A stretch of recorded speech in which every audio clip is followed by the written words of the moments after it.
Good morning. The Lord is in His holy temple. Let us, His people, come before Him with reverence, adoration, and praise.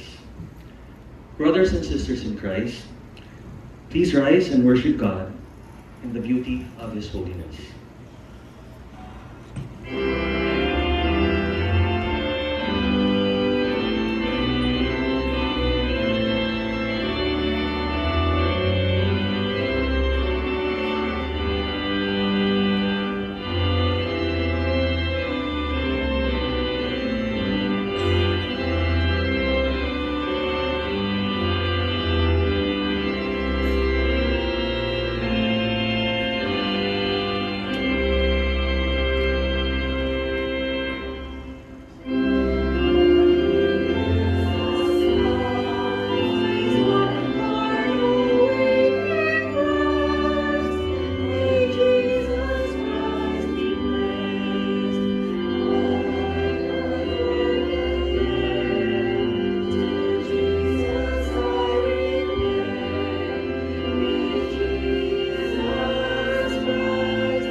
Let's remain standing as we pray together for God's abiding presence. Eternal God, our loving Father in heaven, you are great and exalted for who you are and for what you have done. You are creator of the worlds you have made. You are our Savior and sovereign sustainer of life. We worship you for you are good. Your love endures forever. Thank you for the gift of life, the opportunity to enjoy the wonders of your creation. Thank you for your love, our daily provisions and healing, the care of family and friends, strength and wisdom for productive work. Most of all, our eternal salvation. May Jesus Christ be praised indeed. God, we have grieved your Holy Spirit because of our sins. Your word says that those who conceal their sins do not prosper, but those who confess will receive your mercy and peace. We are deeply sorry for our disobedience and ask for your forgiveness. Let's take time for our silent confession.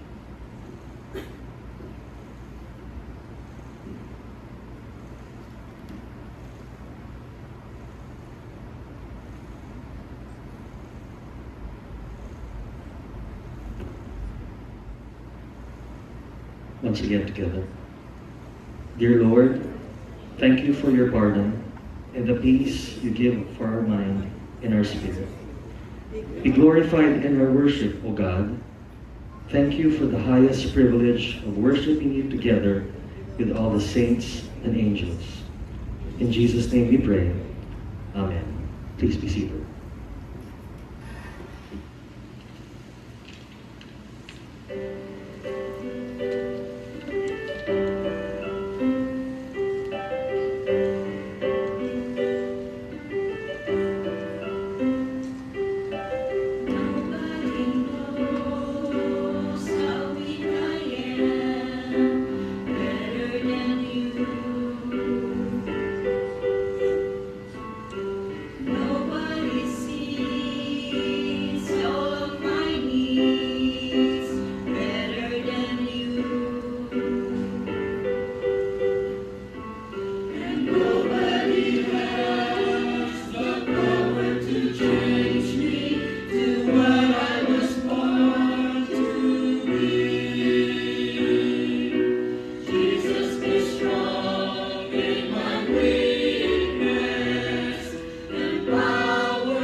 Please stand as we read God's Word this morning.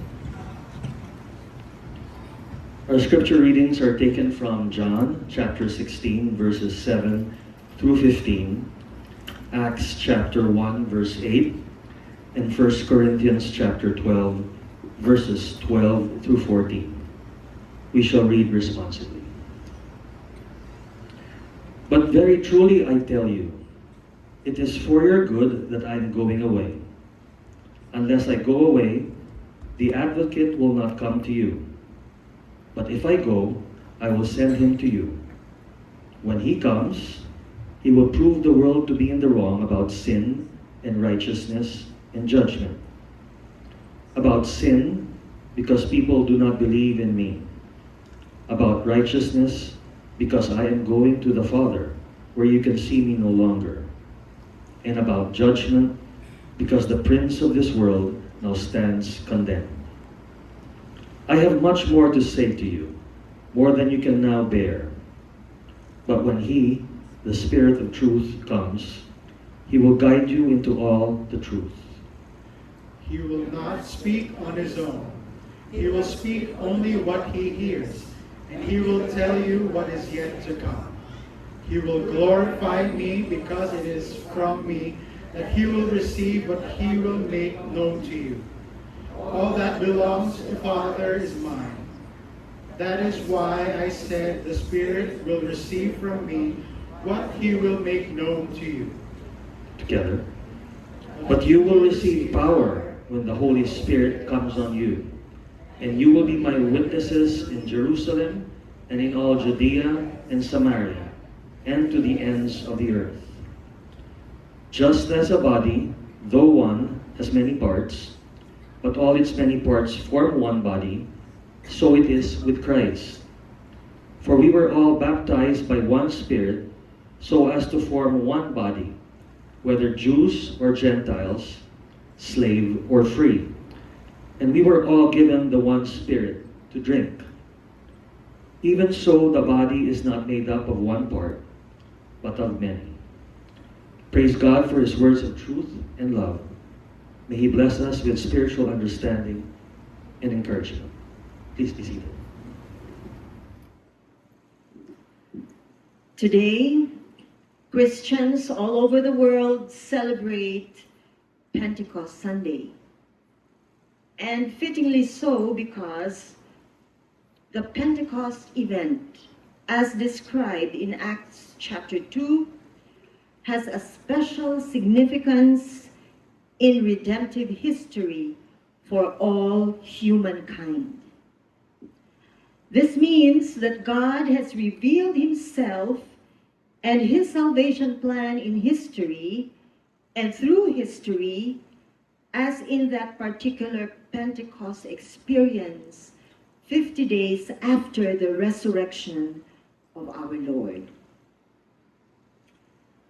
As a backgrounder, the observance of Pentecost goes all the way back to the Old Testament times. In the book of Leviticus, particularly in chapter 23, we read that the Feast of Weeks, Shavuot in Hebrew, is one of the feasts appointed by Yahweh to be observed annually by the Jews.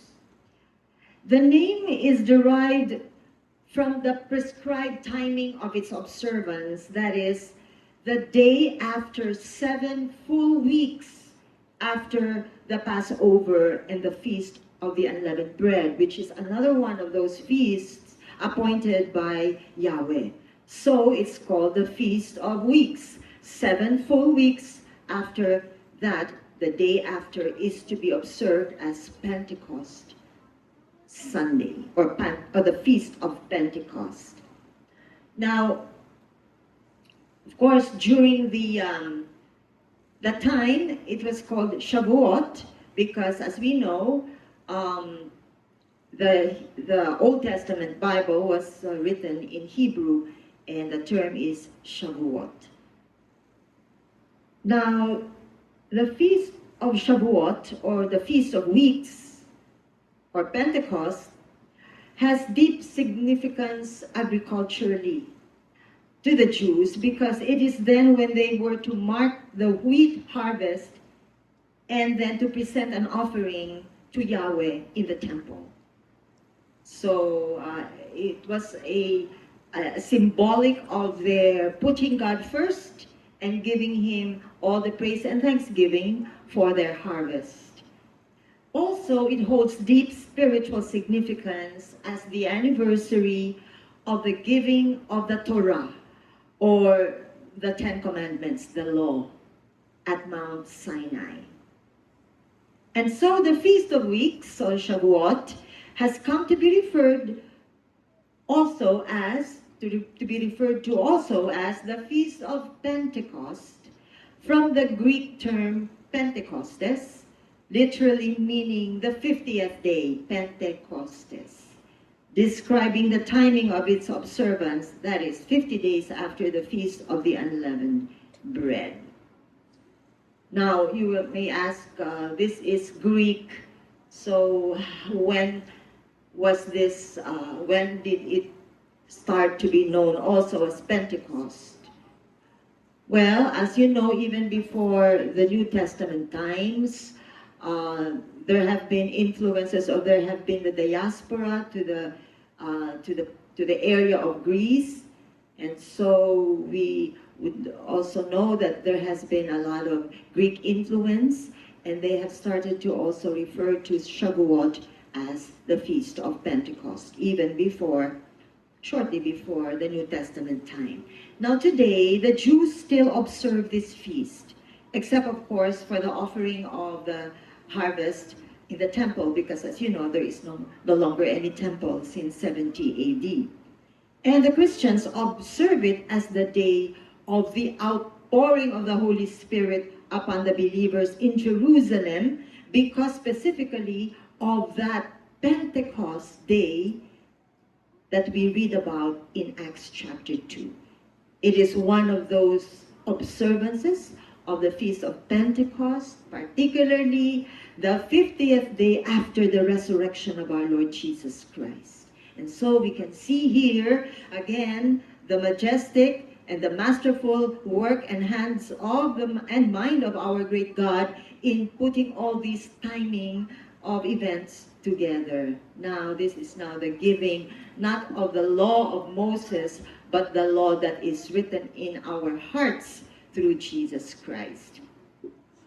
And it has also become observed as the birthday of the church, because as you know, after that Pentecost event that is narrated in Acts chapter 2, 3,000 of those who heard, 3,000 of the Jews believed in the preaching of the gospel by the Apostle Peter, and that was how the church was born, 3,000.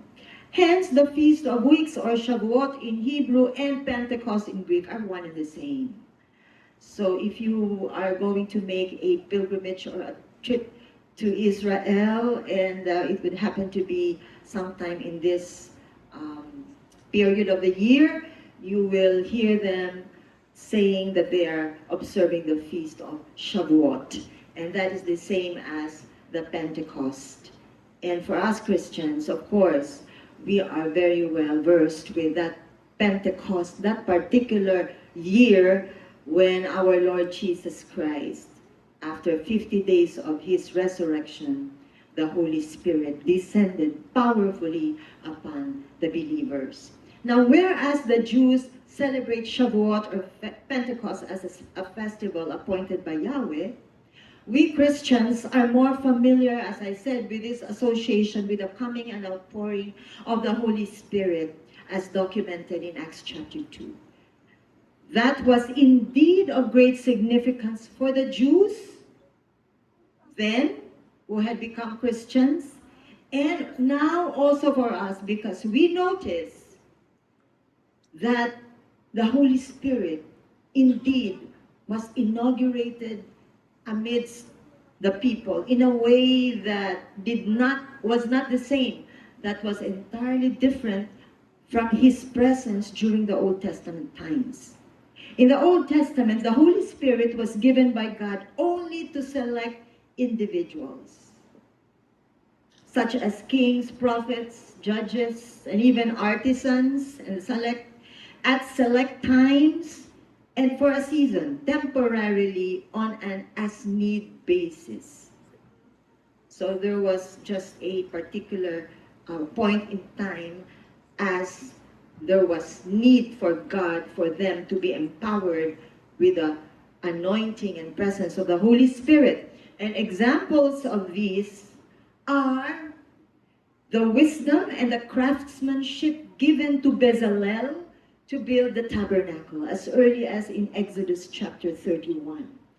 To the judges, Othniel and Gideon, in the book of Judges, we can read that they were given the Holy Spirit for courage and strength and victory to go against Israel's enemies. And we are very much familiar with the judge Samson, who was given supernatural strength. Other examples include Joseph, who was, we were told, had the Holy Spirit with him in order to interpret dreams and to govern Egypt. Also, the Holy Spirit given to kings like David and to leaders like Moses, one of those who was given the Holy Spirit for quite a lengthy period of time because he needed that power and the wisdom and the strength for his mission to lead the Israelites out of Egypt and into the promised land of Canaan. Now, in the case of Moses, we read, however, that in Numbers chapter 11, when the burden of leading a stiff-necked people, a complaining people, pressed heavily upon him, as they complained about having nothing to eat but manna, day in and day out, manna, manna, manna. And so they were complaining and they said, it would have been better for us if we did not leave Egypt, and there we could have been. They were dreaming of the cucumbers, the melons, and the meat and the fish that they all had. And of course, Moses was just filled with all the stress and pressure about leading these people. And so he cried out to God, and God instructed Moses to select 70 elders to stand before Yahweh in the tent of meeting, there in the middle of the desert. And it said, the Lord came down in the cloud and spoke with Moses, and he took some of the power of the Spirit that was on Moses and put it on the 70 elders.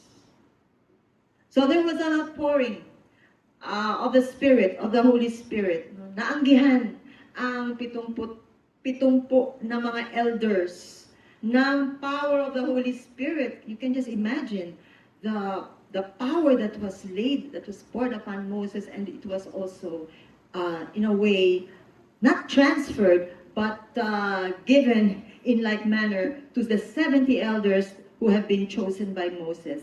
And when the Spirit rested on them, they prophesied. They began to speak the words of God. And we are told, after speaking, they did not do so again. So it was just for a season. Now Joshua, son of Nun, who eventually became Moses' successor, as you know, to lead them out of the desert into Canaan, having heard that there were two who were prophesying, went to Moses and said, "My Lord, stop them from prophesying." To which Moses replied, "Why? Are you jealous for my sake? Are you jealous that some others, ordinary Israelites, ordinary elders, now have the same power that has been given to me?" And then Moses continued, "I wish that all the Lord's people were prophets, and that the Lord will put his Spirit on them." You see, Moses was saying, I am not jealous. I am not jealous of my own. I do not hold this power. I do not envy, or I do not, I am not happy that I am the only one who has the Holy Spirit. Hopefully the others will also share in this power so that they too could help me lead you. It is too much a burden for me. So we are given an inkling of what is going on in Moses' mind, but what appeared like a spur-of-the-moment wish of the prophet Moses early on in the beginnings of the formation and development of God's people, Israel, turns out to be God's plan for a future time. About 600 to 700 years after Moses, the prophet Joel declares God's word. And we know that very well from Joel 2:28, when Joel said, and afterward, speaking of a time in the future, God is speaking here through the prophet Joel, I will pour out my spirit on all people. Your sons and daughters will prophesy. Your old men will dream dreams. Your young men will see visions. Even on my servants, both men and women, I will pour out my spirit in those days. So here we see that the God is affirming, confirming that seemingly spur of the moment declaration of Moses, how I wished there were more spirit-filled men and women to help me in leading these people. And then after that prophecy of Joel, about 700 or so years after that prophecy, we now come to the New Testament times, the outpouring of the Holy Spirit happens in Jerusalem. The inauguration of that mighty supernatural outpouring. And this time, the Apostle Peter harks back to the prophet Joel's prophecy, saying that that phenomenon that they had just experienced, the sound like that of a violent wind, the sight of what looked like tongues of fire resting on the believers, gathered in one place, the praises to God they uttered in foreign languages, in the languages of the other Jews who were scattered all over the world and who had just gathered for that particular day because it was the feast of the Pentecost. And so being Jews from other lands, they had come together to observe that feast. And they heard these Galilean believers praising God, declaring messages about God's messages in their own languages, in languages that they never really knew and they never learned because they were Galileans. And so the Apostle Peter said, this is what was spoken for or spoken about by the prophet Joel. And so we see here now that there is a continuity, although there is a big difference in the fact that the Pentecost event in Acts 2 reveals a significant truth in God's redemptive history. We see the difference between the Old and the New Testament presence of the Holy Spirit. And that is that through the Holy Spirit, Jesus will be present with and in his disciples at all times. Through the Holy Spirit, Jesus will be present with and in his disciples at all times. Now, when we go back to the event before the Pentecost, we know that at the time the disciples were forlorn, they were downcast, they were afraid because their rabbi for 3.5 years was talking about his looming death and crucifixion. Naturally, the apostles would have wanted the Lord to be with them for as long as he can. And that was the security that they had, the physical presence of Jesus Christ. That's but natural for us human beings. And so they were heartbroken that he had to depart too soon. But Jesus explained God's best plans as follows. So this was his lecture. This was his message to the apostles before his death. And I quote, "But very truly I tell you, it is for your good that I am going away." So he's going away, meaning to say his eventual absence from this world. "Unless I go away, the advocate will not come to you." So the advocate, or the Parakletos, one just like him. "But if I go, I will send him to you. And when he comes, he will prove the world to be in the wrong about sin and righteousness and judgment." About sin, because people do not believe in me. About righteousness, because I am going to the Father where you can see me no longer. And about judgment, because the prince of this world now stands condemned. "I have much more to say to you, more than you can now bear. But when he, the Spirit of truth, comes, he will guide you into all the truth. He will not speak on his own. He will speak only what he hears, and he will tell you what is yet to come. He will glorify me, because it is from me that he will receive what he will make known to you. All that belongs to the Father is mine. That is why I said, the Spirit will receive from me what he will make known to you." So here we can already see the explanation about the Trinitarian reality of God. How closely related God the Father is to the Son, and the Son to the Holy Spirit, with the Holy Spirit to the Son and to the Father. So Jesus is saying that it is necessary for him to leave this world and go back to the Father, so that the Holy Spirit may come to them and be with them always and forever. John 14:15-18 says, again, Jesus talking to his disciples said, "If you love me, keep my commands." Okay, so he was saying, if you truly love me, keep my commands. If you believe in me, continue living in the way that I have demonstrated and I have taught you. Okay? So he was saying that if you love me, keep loving me even when I'm no longer here presently. And I will ask the Father, and he will give you another advocate to help you and be with you forever. Okay? The Spirit of truth. Okay?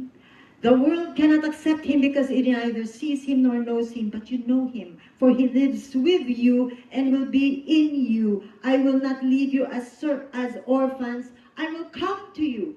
I will leave you, but I will come to you. I will leave you as a human person, flesh and blood, yes, but I will come to you in the Spirit. The Holy Spirit is the Spirit of truth. Jesus Christ, as God incarnate, came for a time to live as a human being and die for the sins of the world. But as God eternal, he will have to go back to heaven. He said, I like this verse, John 16, verse 28. I came from the Father and entered the world. Now I am leaving the world and going back to the Father. His mission of salvation in the world had been accomplished. But he is not leaving his disciples as orphans. They will not be abandoned. In fact, Jesus Christ will be with them in the person of the Holy Spirit. And Jesus said, this is for your own good. This is even better. Because then, he will be with you not only for a time, not only for the span of a human lifetime, but always and forever. Therefore, the Holy Spirit is the Spirit of the Holy God the Father, as well as the Spirit of Jesus Christ, who is the truth. Remember, Jesus said, I am the way, the truth, and the life. He is the truth. He taught the truth. He lived the truth. The mission of the Holy Spirit in the world, therefore, for the whole world has just begun. in Pentecost. The mission of the Holy Spirit in the world for the whole world had begun in Pentecost. Whereas the presence of the Holy Spirit was selective in the Old Testament for selected individuals, for selected tasks, and temporarily for a selected time, the outpouring of the Holy Spirit accomplishes God's plan that through the Holy Spirit, Jesus will be present with and in his disciples at all times. And so Jesus assured the apostles that they should not be afraid, nor will they be at a loss on how to continue living in his footsteps even after he is no longer physically in the world. On the contrary, he promised them that the Holy Spirit will guide them into all truth, will make known to them what is yet to come, and will glorify Jesus Christ. Now, in other words, the Holy Spirit, doing all this, the ministry of the Holy Spirit, is at the service of Christ. Because Jesus Christ has been given the name above all names. And at the name of Jesus, every knee shall bow and every tongue shall confess that Jesus Christ is Lord, to the glory of God the Father. And as you know, these promises were fulfilled. The Holy Spirit guided the apostles into all truth. The evidence is the New Testament scriptures that were written as the apostles were carried along by the Holy Spirit. All scripture is God-breathed. By the carrying along, the influence, the dictates, the Spirit of the Holy Spirit, including the writing of the book of Revelation of Jesus Christ that tells us about what was to come during their time and what is yet to come. Because as we know, the ultimate plan of salvation of the Lord God has not yet been fulfilled or consummated in all its glory. We know that. There is going to be a new Jerusalem, a new heaven and a new earth. And that is through the Apostle John. Jesus also prophesied and fulfilled his promises about the empowerment of the Holy Spirit for the greater things. It is for your good that I go away, so that if I go away, the Holy Spirit will come and greater things will be accomplished. As he was preparing his apostles for his death, Jesus said, "Very truly I tell you, whoever believes in me will do the works I have been doing, and they will do even greater things than these, because I am going to the Father. And I will do whatever you ask in my name, so that the Father may be glorified in the Son. You may ask me for anything in my name, and I will do it." Okay, now, of course, Jesus here was talking to his disciples, the apostles, and he was telling them, he was focused on his work of missions to the world. Remember that. That was a very, that was a godlike, God-sized task that he was now bequeathing to his disciples. He said, "I am going away, but greater things are in store. There is much more to the salvation plan than what I am going to do in my lifetime." And so here many theologians agree that the greater works refer not to more powerful miracles per se for the sake of miracles, but the greater scope of ministry that they will be able to achieve compared to that which Jesus was able to accomplish in terms of ministry to the people during his ordained time of 3.5 years of public ministry. We know that, as Jesus said, "I have come mainly for the Jews." You see, he had a limited audience And limited as it was God's ordained plan for him.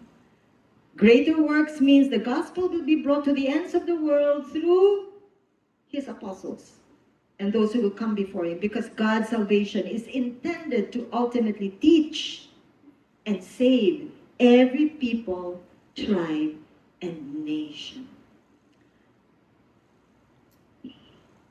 And so, we know, therefore, that the Holy Spirit empowers believers for the global reach of the gospel message. Jesus prophesied that they will receive power when the Holy Spirit comes upon the apostles. Acts 1:8.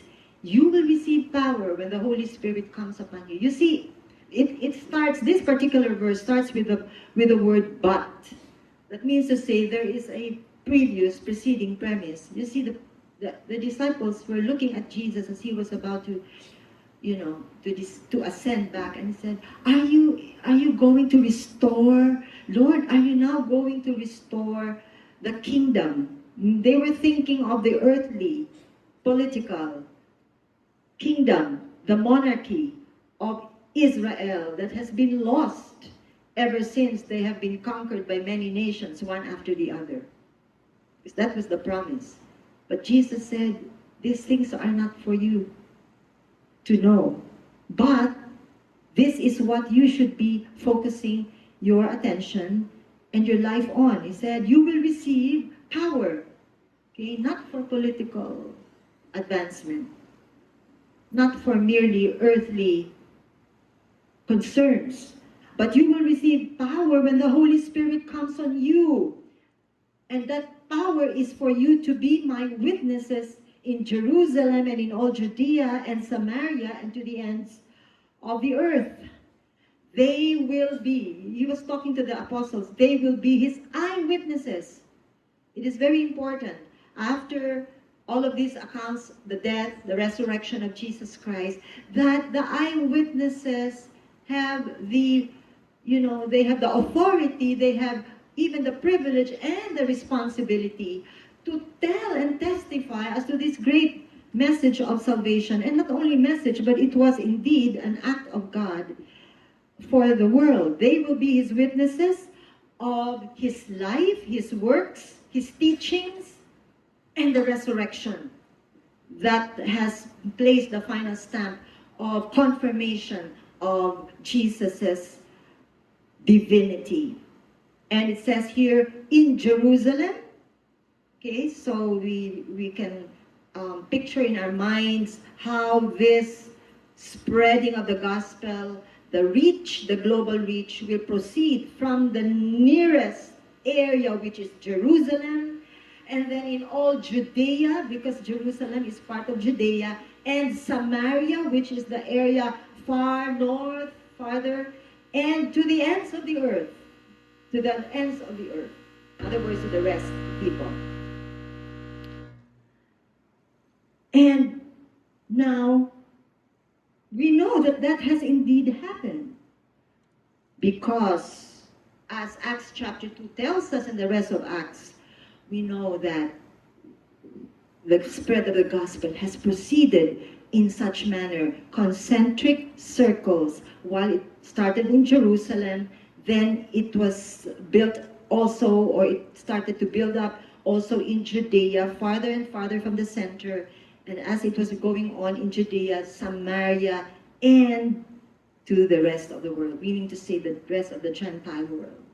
As you know, in Acts chapter 2, which is known as the Pentecost, the day of Pentecost, as far as we are concerned, because that is when the outpouring of the Holy Spirit happened.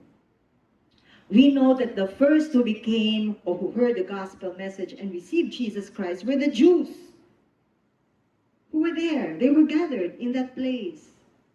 And so they were the Jews who believed in Jesus as Lord and Savior and the Messiah that was prophesied. I think we should know by now that they are called the Messianic Jews. They believe in Jesus Christ as the Messiah. Now there is another group of Jews, the bigger group now still, maybe about 90%, all scattered around the world, who remain to be the Jews of the Old Testament. They still do not accept Jesus Christ as the prophesied Messiah. Okay? So there are two kinds of Jews, the Messianic Jews and the Jews who are still in Judaism. The Messianic Jews are now the Christians.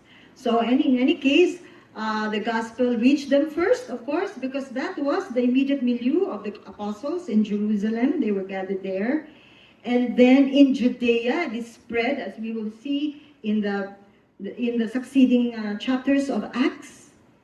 And then in Samaria, okay, so let me tell you just about, there were other so-called mini Pentecosts that followed after this great Pentecost where 3,000 were converted.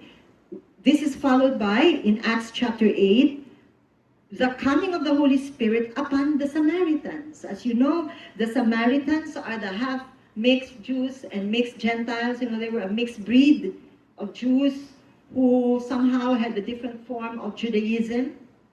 Okay, they did not believe in the temple worship.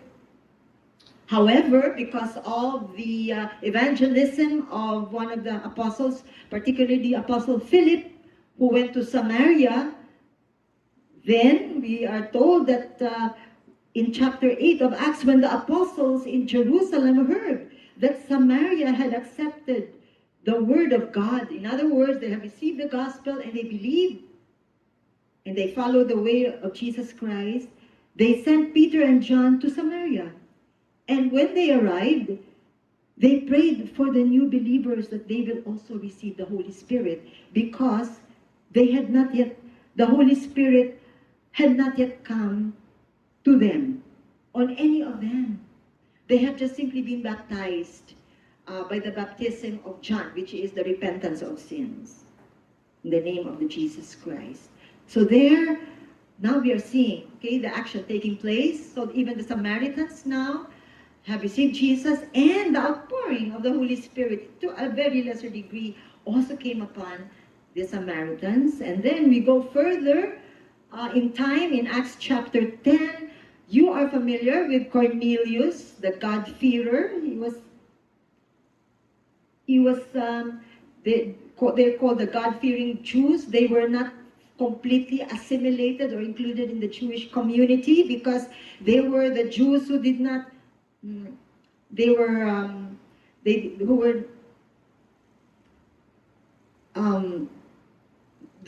Cornelius, they were called God-fearers, but they were not completely included in the Jewish community. They just believed in God, Yahweh. They followed the Old Testament. And we are told that when Peter came to preach to Cornelius and his household, also the Holy Spirit descended upon Cornelius and the rest of the household, and they began to speak in tongues. So to a small extent, to a micro extent, there was the outpouring of the Holy Spirit. And so, according to the apostles, then they should be included in the community of Christians, because they too have received the Holy Spirit. And further on, we know to the ends of the earth, we could, at the time, you could call Ephesus, somewhere in Turkey, of course, farther away from Jerusalem. That was already part of the ends of the earth at the time. Paul, in one of his visits there, he found some disciples, and he asked them, "Did you receive the Holy Spirit when you believed?" And they said, "No, we have not. We haven't even heard about the Holy Spirit." So he prayed for them, and then they too received the Holy Spirit. There were about 12 of them, so there was that outpouring of the Holy Spirit. So here we can see, my dear brothers and sisters, that the message here that we can see God revealing to all of us is that this outpouring of the Holy Spirit is the way by which God will bring all believers into a unity of community of believers in Jesus Christ. And so from the Jews to the Samaritans to the God-fearers to the Gentiles, like the Gentiles in Ephesus, now we are the Gentiles in the Philippines. how many years since Christianity has come to our shores, we belong to the church. And so the church now, composed of all believers from all nations, in other words, all nations who have been reached by the gospel, are empowered by the Holy Spirit for holiness and spiritual gifts for ministry. And so that is why Paul had to explain this to the church in Corinth, who were, they were yet immature, if you could call them that, in their understanding of the spiritual gifts. You see, there was the gift of faith, the gift of speaking in tongues, the gift of interpreting the languages, and so on. And Paul was explaining to them that, you see, these are but the manifestation of the Holy Spirit who is in all of you who have believed. And so he said in 1 Corinthians, just as a body, though one, has many parts, but all its many parts form one body, so it is with Christ. And so the Corinthians, of course, they were made up mostly of Gentiles. For we were all baptized by one Spirit so as to form one body, whether Jews or Gentiles, slave or free. And we were all given the one Spirit to drink. In other words, we were baptized. We have been indwelt by the same Spirit. Even so, the body is not made up of one part, but of many. And therefore, the lesson here is that God has given us, through Jesus Christ, the Holy Spirit to those who believe in Him, so that we will be empowered for a life of holiness. That is why. The life that is influenced by the Holy Spirit and given our spiritual gifts for ministry. And that is, in fact, the history of the church.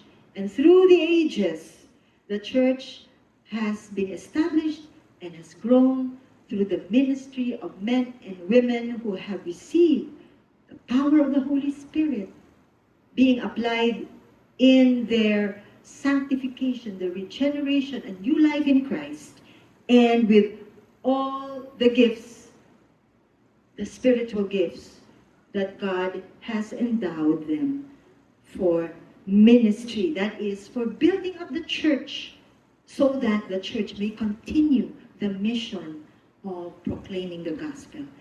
As Peter said, God has given us everything we need for life and godliness. He has given us the Holy Spirit. He has given us the Spirit-breathed Word of God, Scriptures, as the apostles and the writers were carried along in writing this. And He has given us the prayer, this spirit-to-spirit conversation with God. He said, that is why in the pursuit of your ministry, He said, ask and I will give you, I will answer your prayers, He said. When you ask, I will answer you. If you ask anything in my name, I will answer you. For the ministry, we need prayers so that God may guide us and empower us. And so, my dear brothers and sisters in Christ, as Ephesians 2 verse 19 tells us that we are members of the one body in Christ. Christ in you, meaning to say, the Holy Spirit in us. The Spirit of truth in us, the Spirit of Christ, the Holy Spirit in us, the hope of glory. That is, in other words, that is already a deposit. You see, it is a deposit, a guarantee of even greater things that will come for us, not only in this life, but in the next. Christ in you, the Holy Spirit in you, the Holy Spirit in us, the hope of glory. The Holy Spirit has also been outpoured upon us as they have been in the first years of the early church and continuing to this day. This is extended to all believers. That is why the Holy Spirit is going to be with us forever. He will not leave any of God's believers. And so, as we learn about these realities and this truth, Let us therefore not be afraid. In our lives, as we stand for the truth, let us not be afraid and let us not be weary in serving the Lord through our spiritual gifts. Let us be at peace. Jesus said, if you love me, obey my commands. Let us continue to live in the power of the Holy Spirit that influences us to do what is good and right and not what is easy or what is evil. Obey God, let us obey Jesus, let us obey the Holy Spirit, and be witnesses. Be witnesses in our lives. We are not eyewitnesses, definitely, of that first, of Jesus Christ's life, of even the first Pentecost. But we are witnesses of what the Holy Spirit continues to do in our lives. Let us not be in doubt about it. Or if you are in doubt, my dear brothers and sisters, let us pray. Holy Spirit, come to me. Make your dwelling in me. Make my body, my life be a temple, your temple, where you will be at peace and I will be at peace with the Lord. Let us continue to disciple, teach others within our spheres of influence and even beyond as God leads us to obey everything that the Lord has taught us. Let us use our spiritual gifts, for they are the Holy Spirit gifts for empowered ministry. Jesus came the first time around. In his incarnation, we said, he is Emmanuel, God with us. But before he ascended to heaven, he promised that he will send the Holy Spirit, the Spirit of God, the Spirit of Christ, to be with us forever. Let us pray. O God, our Father in heaven, we know that you have promised your Holy Spirit to us. But today, O God, as we celebrate for the nth time, the coming of your Holy Spirit on that day of Pentecost, when you outpoured the Spirit of truth, the Spirit of Christ upon the believers. Now, O God, that we understand even more deeply and we are reminded of the significance of that particular event and the ongoing work of your Holy Spirit to those who believe. Lord, we cry out to you once again, O Lord, and we ask that your Holy Spirit truly take more and more control of our spirits, O God. We ask that Holy Spirit be our guide into all truth. Holy Spirit, lead us not into temptation, but deliver us from evil. The Holy Spirit give us the boldness and the courage and even the desire and the joy of giving you all the glory and the honor and the praise. Dear God, we pray, O Lord, that indeed the Holy Spirit will find a very warm, joyful welcome in our beings. Thank you, Lord, for empowering us to live our lives just as you have purposed for us who are in Christ. Lord God, today, these days, in this place, in our nation, is a good time and a good place as any to be enthusiastic sharers of your gospel. Let the words of our mouth, the interests of our conversations, Lord, be in sharing your gospel, especially to those who we know are not yet sure or are definitely not yet at the point of faith in Jesus Christ. Help us also, Lord, to be creative and to find the doors of opportunities that are open that you have opened for us to say something. Lord, we know that if each and every one of us, even right now, be eager and take that step of faith and action, how many more will come to know you, O Lord, and receive their salvation in Christ. The multiplication effect of one testimony from one life to the next. Lord, our country is beset with so many problems. Oh God, we pray that despite the fact that you said in your word that there will be even more terrible times in the future, Lord, help us to continue to stand firm in the faith and to be a beacon of light, of truth, and to be channels of your blessing. I pray, oh God, that we will not be discouraged because we are a minority, but that we will be encouraged because in you, oh God, is the majority of one and only. Lord, we also pray not only for our nation, but to those who are just right within our reach, perhaps even among our family members, or even ourselves. Help us, O God, to cling to you. You are our only hope of glory. Thank you, Lord, because we know that you are working in all things as we take our step of faith. Lord, we surrender to you our lives. We surrender to you our health, the health of our loved ones. We surrender to you, Lord, the safety and protection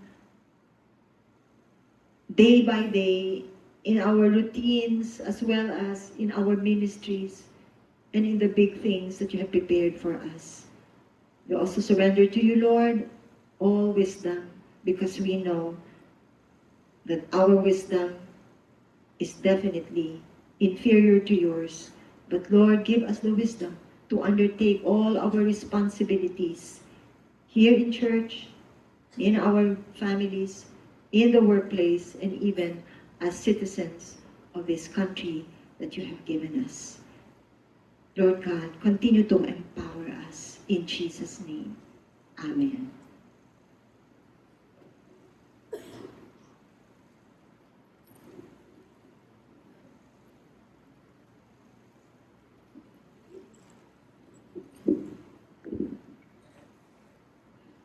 God is to be worshipped with the best of who we are and what we have. Let us give our offerings with deep faith and love.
Shall we all stand?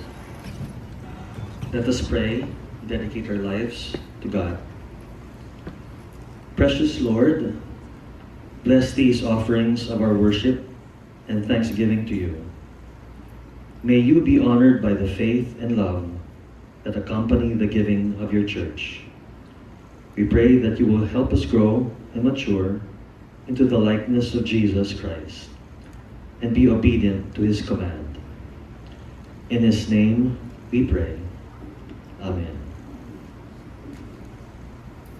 Before we sing our final song, which happens to be the anthem that the choir sang, I know that when they were singing that song, you wanted to sing along. And after the message from the Lord today, I know that we are not only desirous, but we know why we want to be empowered by the Holy Spirit. I'd like to share with you a very brief testimony about what happened yesterday in our Pasay Worshiping Outreach, one of the smaller outreaches of our church. But it is an example of how the Holy Spirit can empower weak and even small people like us. You see, one of the members there was going to celebrate her birthday today, and she wanted to give an advance birthday treat to the people who matter to her in the community. That is her fellow barangay volunteers who are members of the Lupon ng Pamayapa, no? Something like that. So in inviting them, she had the idea of turning this otherwise just celebration, eating and being with them, into an opportunity for evangelism. And so the BEM, together with some members of the men and women of God, actually just the women of God were there, and of course the staff, who have been trained on how to share the gospel in the evangelism explosion tool of witnessing as a way of life. We just distributed the message. There are five important messages about the gospel that you will be able to share with others. We divided the work among three of us. Now we gave our how we wanted to give a birthday message, and at the same time connect it to the Word of God. And it was such a beautiful little thing that was done. And this is what it means for us with the spiritual gifts that God has given us, including the gift of faith, to be able to witness and to share the gospel. And this, I hope I said, why not? What if each one of us during our birthdays will be able to give some kind of a birthday celebration, not for people, maybe for people that are already Christians, but perhaps also to others, our friends or our immediate community. We'd like to, at least you have a reason to call them together to one place because it's your birthday. And sabi ko, ikaw ang masusunod kung ano ang magyayari sa birthday mo. So that is what happened, and it's something that I want to just share with you. And this reminds me of our prayer for God to empower us. Though we are weak, He is strong, and He will lead us by the power of His Holy Spirit. So in that spirit, let us sing this, and let this be the prayer of our hearts as we are about to end this month of outreach and evangelism. The choir will lead us.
Dear brothers and sisters in Christ, may the Lord bless you and keep you. The Lord make his face to shine upon you and be gracious to you. The Lord turn his face toward you and give you peace. In the name of God the Father, the Son, Jesus Christ, and the Holy Spirit. Amen.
Amen.